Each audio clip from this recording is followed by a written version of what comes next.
Ben. Welcome back. Season 2, Navigating the Grid. Hey, Kelly. Glad to be here. Awesome. Well, we are heading into the summer months. I think the last time you were on this podcast, we were talking about winter weatherization. So I think we survived the winter, maybe. I think we got, Got through. yeah. I think we may have one more frost here in Reno, and then we'll be in true summer weather.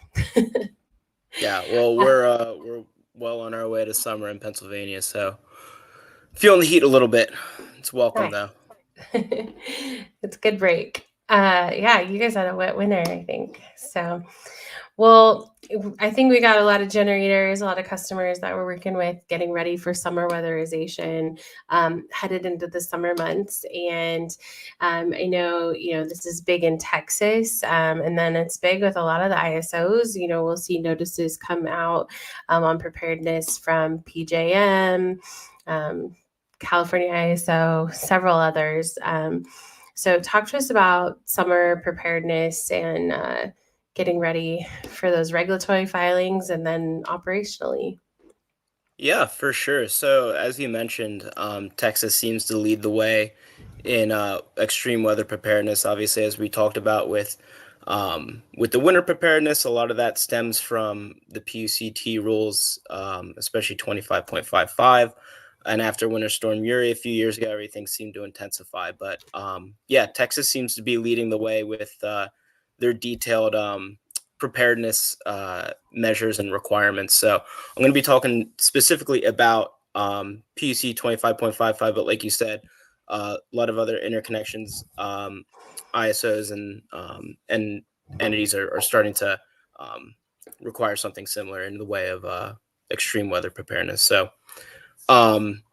as with previous years, June 1st is the deadline for generators in Texas to complete their summer weather preparedness measures. And then following that comes the ERCOT inspections that we've grown to know so well. So throughout the summer season, ERCOT will be inspecting generators at random for their preparedness measures, asking for evidence, what you did, does the facility personnel, are they trained up on the weather preparedness measures? Have you gone over the summer weatherization plan, showing evidence for all of that? And those inspections are not just tabletops; like they're actual No, inspectors on they're on site. site. Yeah. Yep. They're on site. They're asking to see equipment, see evidence, like I said, of training measures, inventory lists. They're asking questions. They're learning a lot, especially over the last few years, about inverter-based resources, solar, now batteries. So their feedback is getting a little more pointed over the years, and we're using that feedback to enhance our preparedness measures, our program, to make sure that we're giving them what they want and also preparing for the extreme weather in a better way. Awesome. So what is your team thinking about kind of going into this season, and where's your focus? Our focus, and again, this is based on feedback that we've gotten over the last few seasons, is primarily on the critical components list, which Mm-hmm. Texas requires.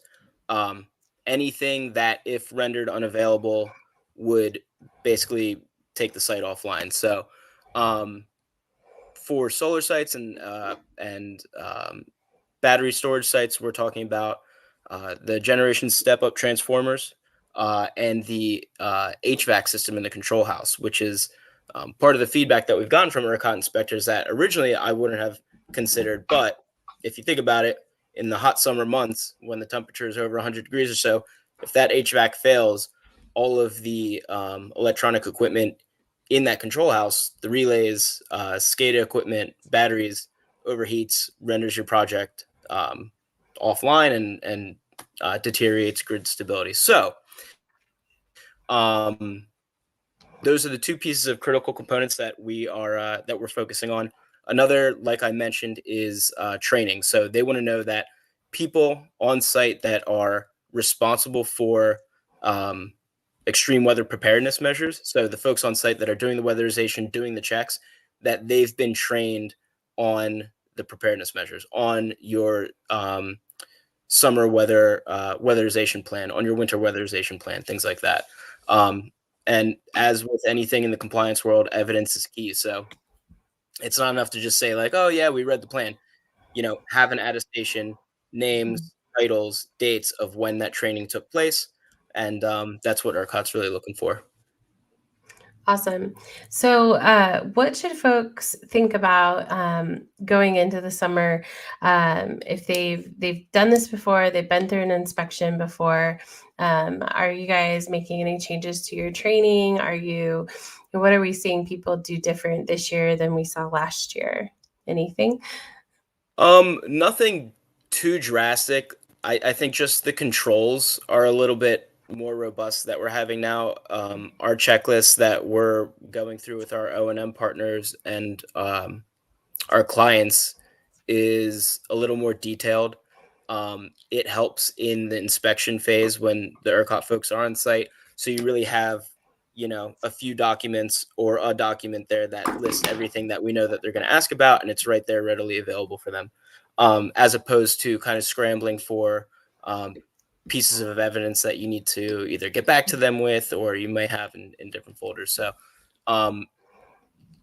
having that hindsight and having gone through those inspections prepares us better to know what to expect, and also prepares us better to make the facilities ready for the weather. Another big development is just the way in which ERCOT is going through the preparedness submission process. So there's a new portal that actually just went live May 1st. So all summer and winter weather preparedness declarations, instead of going through DocuSign like they have in the past, or emailing a form to ERCOT like they have in the past, it'll now go through this new portal.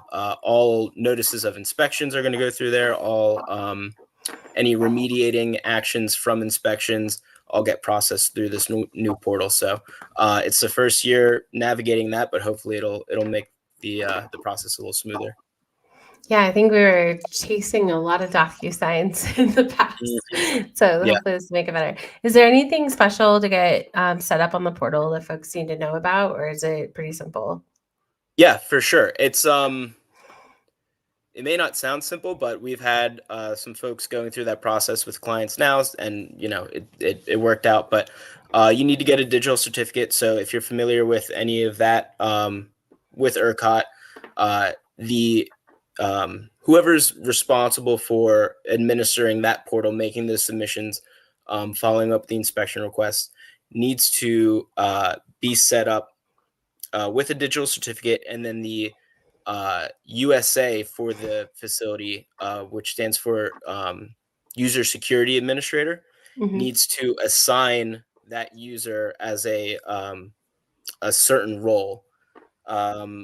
I could pull up the exact role now, but it's some long ambiguous acronym. So, Some but yeah, crazy in short, alphabet you soup. need Yes. you need a digital certificate Okay. for your machine, and then be set up as that role to be able to access the portal. So you can't do this last minute, and you should be figuring out access to the portal now instead of Now, yes. on May 31st while we're celebrating and barbecuing for Memorial Day, Yep. basically. Yeah, that won't be fun. So, Yeah. so hop on it, because especially with this year being the first year they're going through this process, there's bound to be some hiccups. So, yeah. Awesome. Well, thanks, Ben, for walking us through the summer. I know there's always this like deluge of emails and requirements and notifications. So thanks for making it easy for folks to know what they need to do on the summer side. So thank you. My pleasure. All right. Have a good one. Well, you too, Kelly. Thank you. Thank you.